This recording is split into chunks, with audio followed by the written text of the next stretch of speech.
बिना समता के आपसे परहित नहीं सज सकता।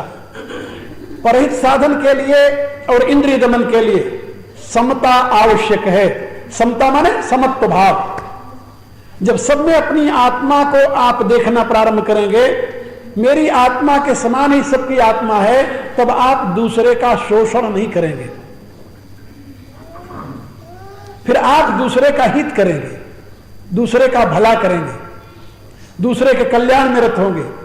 तो क्षमा और कृपा के साथ ये जो परहित की बात कही है, ये परहित और दम, तो दम और परहित के लिए तो समता की आवश्यकता होती है। आप समत्व बुद्धि के द्वारा अपने इंद्रियों को अपने अधीन रखेंगे और परोपकार में अपना जीवन लगाएंगे। यहां तक भगवान ने घोड़े की बात बता दी, जो आपके धर्म रूपी रथ को खींचने वाले हैं। क्षमा कृपा समता रज जोड़े, ये समता गीता के जो योग बुद्धि है उसका ये उच्चतम अवस्था है, उसकी उच्चतम अवस्था समत्व बुद्धि। समत्व बुद्धि सर्वत्र, सब में समत्व की भावना बहुत बड़ी बात है। और यह तभी हो सकता है जब उसके साथ दम और परोपकार की भावना हो। तो यहां पर समता रूपी रज्जु दो है, वो पीछे जो दो घोड़े हैं, एक दम है एक परहित है, उनको बांधने के लिए ऐसा बताया है। अब आगे रथ हो गया, रथ के ऊपर पताकाएं हो गई, उसमें घोड़े लग गए खींचने वाले। लेकिन यदि सारथी नहीं होगा तो क्या करोगे? सारथी की आवश्यकता है। तो धर्म रथ को चलाने वाला सारथी कौन है? तुलसीदास जी लिखते हैं, भगवान कहते हैं ईश भजन सारथी सुजाना। सारथी सामान्य नहीं, सुजान सारथी। सारथी ऐसा होना चाहिए जो सुजान हो। सुजान माने सम्यक प्रकार से जो ज्ञानवान हो, जो रथ के संचालन की कला में कुशल हो। तभी तो अर्जुन के रथवान स्वयं भगवान बने।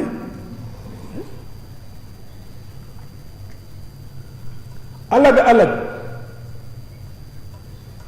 रथ का रूपक जहां जहां बताया गया है, वहां अलग अलग, जहां पर प्रणव को रथ बताया गया वहां भगवान स्वयं सारथी है। अर्जुन के रथ का रूपक जहां बताया वहां भगवान स्वयं सारथी है। और जहां पर वेद में रथ का रूपक बताया गया है वहां पर बुद्धि सारथी है। बुद्धि तो सारथी बुद्धि। और यहां पर भगवान सारथी नहीं है। धर्म रथ में भगवान सारथी नहीं, भगवान की भक्ति सारथी है। ईश भजन सारथी सुजाना। धर्म रथ है तो धर्म तो गुणात्मक है, जैसा मैंने पहले दिन बताया आपको। अब इस गुणात्मक धर्म में ईश भजन जो है, भगवान शंकर की जो भक्ति है, यहां ईश शब्द का प्रयोग भगवान शंकर के लिए हुआ है, याद रखना। भगवान शंकर की जो भक्ति है वही सुजान सारथी है। ये भगवान राम बता रहे ना, हर एक व्यक्ति अपने इष्ट की महिमा गाता है। तो यहां ईश भजन क्यों कहा, अपना भजन क्यों नहीं बताया? बोले नहीं, भगवान शंकर का भजन तो स्वयं राम करते हैं हमेशा। पूजी पार्थी नायऊ माता। प्रातः काल उठ करके भगवान सबसे पहले शंकर की आराधना करते हैं, उनके नित्य नियम का मुख्य अंग है। और जैसे आज भी कोई जब बड़ा काम करता है तो सबसे पहले अपने इष्ट की आराधना करता है, ऐसे भगवान ने जब समुद्र के ऊपर पुल बांधा तो पुल बांधने के पश्चात उन्होंने क्या किया? वो दिव्य जगह को देख करके भगवान ने निश्चय किया कि यहां पर हम भगवान शंकर की स्थापना करेंगे। करी हूं यहां शंभुथापना, मोरे हृदय परम कल्पना। तो भगवान ने कहा कि मैं यहां पर शंकर की स्थापना करूंगा। शंकर की स्थापना करने का उन्होंने ऐसा क्यों नियम लिया? इसलिए कि वो उनके इष्ट हैं। अयोध्यापुर वासियों को समझाते हुए भगवान ने कहा, जहां पर मोक्ष का मार्ग बताते हैं अयोध्यापुर वासियों को, वहां पर भी भगवान कहते हैं और एक गुप्त मत सबई कहूं कर जोरी, शंकर भजन बिना नर भगति न पावई मोरी। कहा जब तक कोई मनुष्य भगवान शंकर की भक्ति नहीं करता, शंकर की आराधना नहीं करता, तब तक मेरी भक्ति नहीं पा सकता। मेरी भक्ति को प्राप्त करने के लिए भी भगवान शंकर की आराधना आवश्यक है। इसलिए ब्रह्म पद को प्राप्त, भक्ति माने ब्रह्म पद को प्राप्त करना। भक्ति का परिणाम वही है, ब्राह्मी स्थिति को प्राप्त करना। ब्राह्मी स्थिति से ही भक्ति प्राप्त होती है। ब्रह्मभूत प्रसन्नात्मा न सोचत न कांक्षति, समः सर्वेषु भूतेषु मद भक्ति लभते पराम। तो उस भक्ति पद को प्राप्त करने के लिए भी मनुष्य को भगवान शंकर की आराधना करनी है। यहां पर बता रहे ईश भजन सारथी सुजाना। ये सृष्टि का सारा कार्य उस ईश्वर के ही अधीन है। पतंजलि ने कहा है वह ईश्वर जो है वह पूर्वे शामपि गुरु काले नानवच्छेदा, वो पूर्व में जो होगा उनका भी वो गुरु है। रामायण में आप लोग पढ़ते हैं ना, तुम त्रिभुवन गुरु वेद वखाना, आन जीव पामर का जाना। आप त्रिभुवन के गुरु हैं। तो भगवान शंकर ज्ञान स्वरूप है। मैंने अपनी पुस्तक में ये बात लिखी है कि जो पंचदेव उपासना हम लोग करते हैं, जिसमें शिव, शक्ति, गणेश, विष्णु और सूर्य, ये 5 देवता हैं। ये पांचों ब्रह्म के 5 स्वरूप हैं।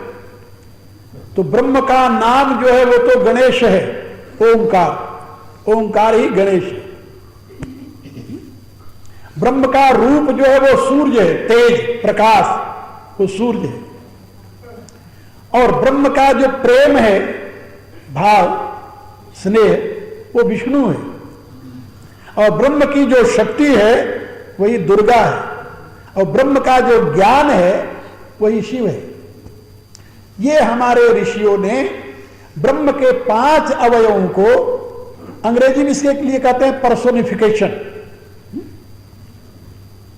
उन्होंने उसका पर्सोनिफिकेशन किया, उसको मूर्त रूप दे दिया।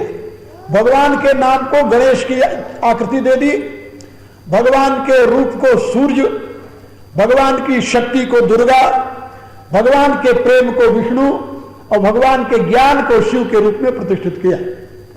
आप अपनी तरफ देख लें, यथा पिंडे तथा ब्रह्मांडे, या ऐसा समझ लें कि मनुष्य परमात्मा की प्रतिमूर्ति है। तो आपकी पहचान के लिए क्या, आपकी पहचान के लिए, आपके व्यक्तित्व को जानने के लिए क्या आधार है? यही 5। आपका नाम है, आपका रूप है, आपके प्रेम है, अंदर का प्रेम भाव है, आपकी शक्ति है और आपका ज्ञान है। कोई छठी बात हो तो भी बता दो मुझे। ये छठी बात है जिससे मैं जाना जाता हूं। इन्हीं 5 के द्वारा आप जाने जाते हो और इन्हीं 5 के द्वारा परमात्मा जाना जाता है। इसलिए हम सनातनी पंचदेव उपासना करते हैं। पंचदेव उपासना माने इन 5 में से किसी एक को पकड़कर परमात्मा तक पहुंचना। तो इन 5 में से कोई आपको, यानी आपके इन 5 में से कोई एक का आश्रय ले तो क्या आप तक नहीं पहुंच सकता? क्या पहुंच जाएगा? आपको लोग जानते हुए जब आते हैं, सबसे पहले तो आपका नाम जानते हैं, फिर आपकी शक्ल देखते हैं, रूप हो गया, फिर आपकी बातचीत में आपकी शक्ति का पता चलता है कि आप कितने शक्तिशाली हो, फिर आपके ज्ञान का पता चलता है कि आप कितने ज्ञानवान हो। और इन सबसे जो महत्वपूर्ण बात है, इन चारों को तो आम जनता देख सकती है, जान सकती है, लेकिन जो आपके अंदर का प्रेम है उसको तो कोई कोई पाता है, सब नहीं पाता। ज्ञान सबके लिए है, बल सबके लिए है, नाम रूप सबके लिए है, लेकिन प्रेम तो सबके लिए नहीं होता ना।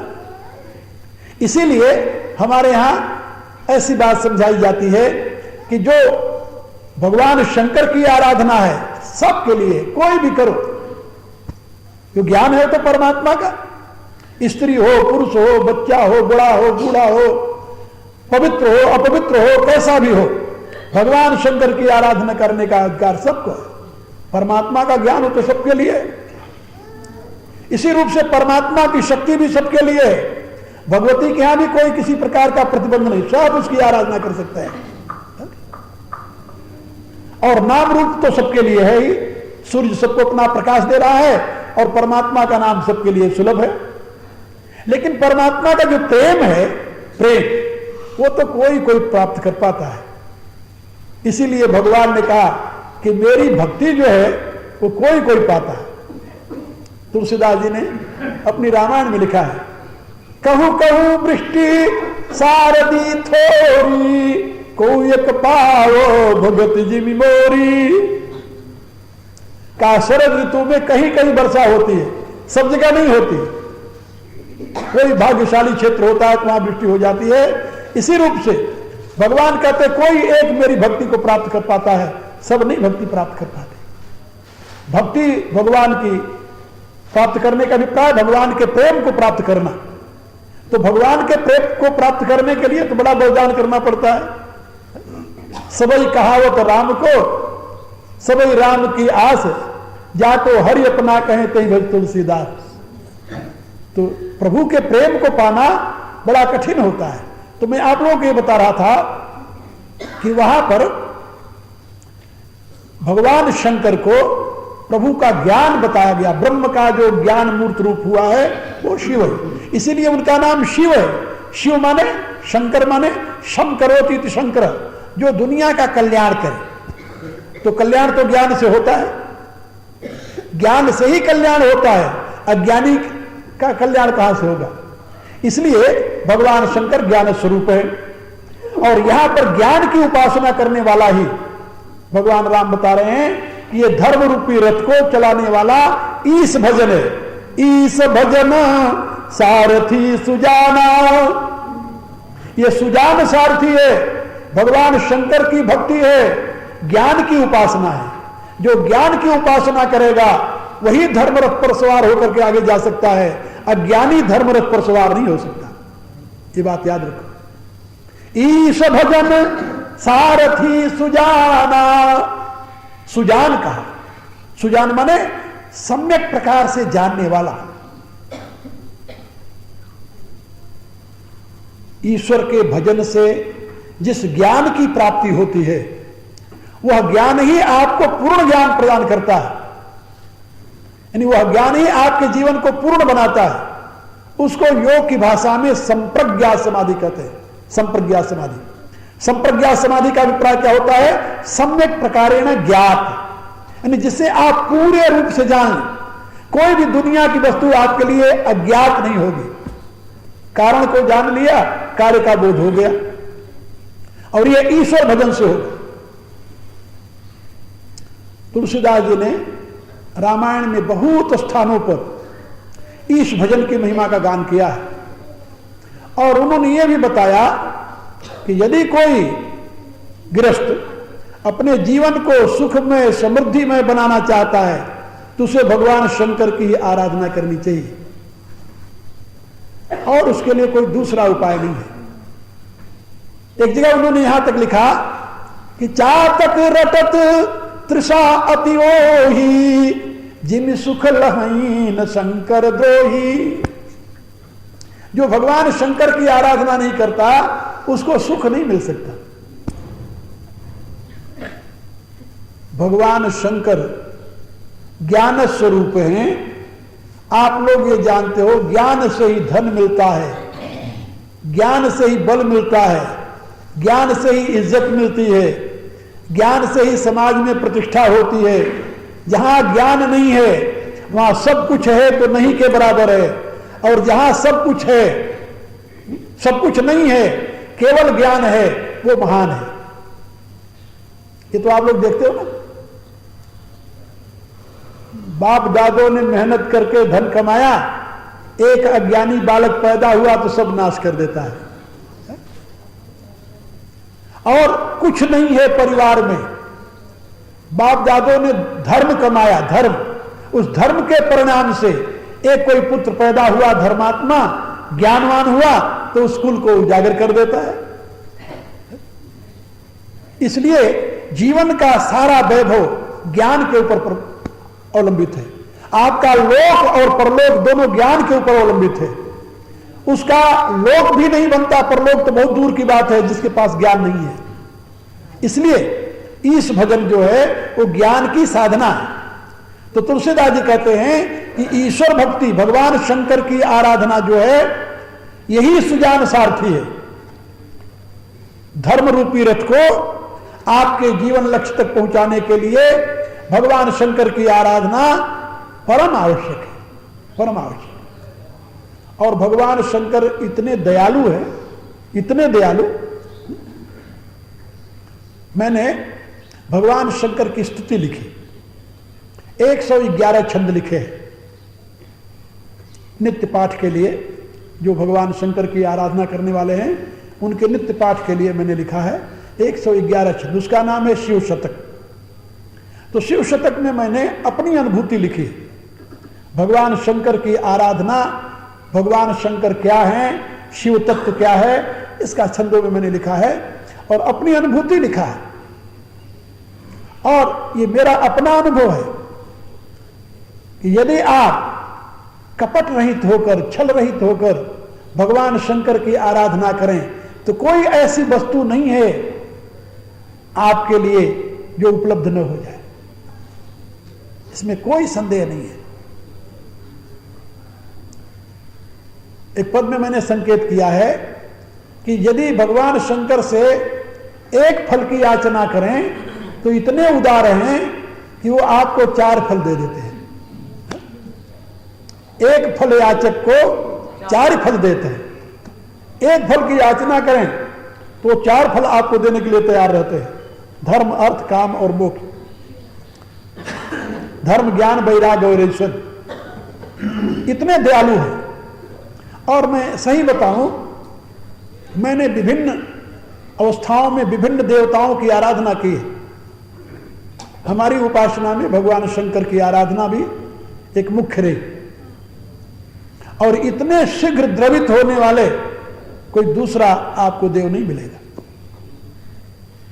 यहां पर भगवान राम स्वयं भगवान शंकर की आराधना का निर्देश दे रहे हैं। ईश भजन सारथी सुजाना, आपका सुजान सारथी जो होगा वो ईश्वर की भक्ति होगी। अब आपके घोड़े हो गए, रथ हो गया, सारथी भी हो गया, लड़ोगे किससे? शत्रु से तो लड़ना होता है, तो लड़ने के लिए आपके पास अस्त्र शस्त्र भी तो होना चाहिए। भगवान कहते हैं जिस अस्त्र शस्त्र के द्वारा संसार रूपी शत्रु को जीता जाता है तो ये ढाल तलवार नहीं, ये धनुष बाण काम नहीं आता। क्या तो फिर भगवान कहते हैं बीरति चरम संतोष कृपाना, वहां पर तो वैराग्य रूपी ढाल और संतोष रूपी तलवार होनी चाहिए। वैराग्य रूपी ढाल से ही आप अपने शत्रु के वार को जीत सकते हैं। शत्रु कौन है यहां पर? काम, क्रोध, मद, लोभ, दंभ, रिपु। तुलसीदास जी ने विनय पत्रिका में इन शत्रुओं की गणना की, कहा ये सारे शत्रु हैं अपने। सही शत्रु यही हैं। ये बाहर के शत्रु जो आपके बन जाते हैं वो इन्हीं के नाते बनते हैं। शास्त्रकारों ने लिखा है न कश्चित कश्चित मित्रम न कश्चित कश्चित रिपु व्यवहारे न जाने तू मित्राणि रिपुवस्त था। आप अपने व्यवहार से अपने भाई को भी शत्रु बना लेते हैं और आप अपने व्यवहार से जो कुलों से शत्रुता चली आ रही उनको भी अपना मित्र बना लेते हैं। तो अपना प्रिय भी शत्रु कब बन जाता है? जब आप काम, क्रोध, लोभ, मोह इनके चक्कर में फंस जाते हैं। और शत्रु भी मित्र कब बन जाता है? जब आप में उदारता, क्षमा, सौशील्यता आदि सद्गुण आ जाते हैं तो शत्रु भी आपका अपना बन जाता है। इसलिए यहां पर यह बात समझाई गई कि विरति जो है वो ढाल है, वैराग्य रूपी ढाल और संतोष रूपी तलवार लेकर के ही आप संसार रूपी शत्रु से युद्ध कर सकते हैं। महा अजय संसार रिपु जीत सके सो वीर, ऐसा भगवान ने बताया। तो इन दोनों अस्त्रों को धारण करने की कोशिश करें वैराग्य रूपी ढाल और संतोष रूपी तलवार। अब आज तो इसी का चिंतन करते रहें, कल इसकी और व्याख्या करके आप लोगों को समझाएंगे। समय बहुत हो गया है। ओम भूर्भुवः स्वः तत्सवितुर्वरेण्यं भर्गो देवस्य धीमहि धियो यो नः प्रचोदयात्। सर्वे भवन्तु सुखिनः सर्वे सन्तु निरामयाः सर्वे भद्राणि पश्यन्तु मा कश्चित् दुःखभाग् भवेत्। ओम पूर्णमदः पूर्णमिदं पूर्णात् पूर्णमुदच्यते पूर्णस्य पूर्णमादाय पूर्णमेवावशिष्यते। ओम शांति शांति।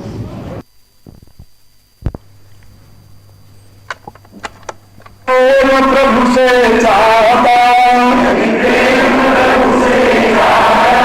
अभिमान को तजता करे, अभिमान को तजता करे, छोड़ सब अरमान नित,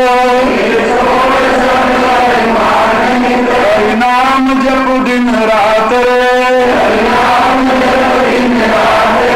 संसार के वैभव सभी, तू जान जलती आगरे, त्याग रे सुख स्वप्न का, नीति शायब जागरे, नाते सभी तन से किए, माँ बाप पुत्र कलत्रय, साथी सहोदर अपन को, उड़ा फिरे लखिय त्रय, व्यर्थ ही ममता किया, अंत को संग लागरे, तू देख आँखें खोल के, नीति शायब जागरे, प्यारे तुम्हारे प्रेम के,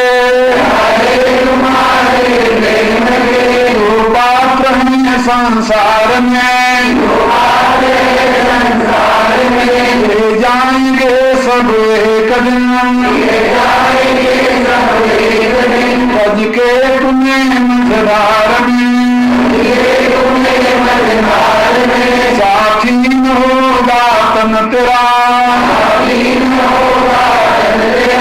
इससे अधिक अनुराग रे,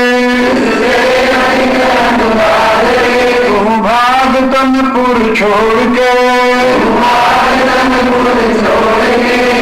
तीन शायब जागरे, तू तन नहीं तू मन नहीं, ना इंद्रिया चित बुद्धि है, प्राकृत गुणों के खेल में, भूला हुआ निज शुद्धि है, करता नहीं तू कर्म का, अभिमान तन का त्याग रे, पहचान अपने आप को,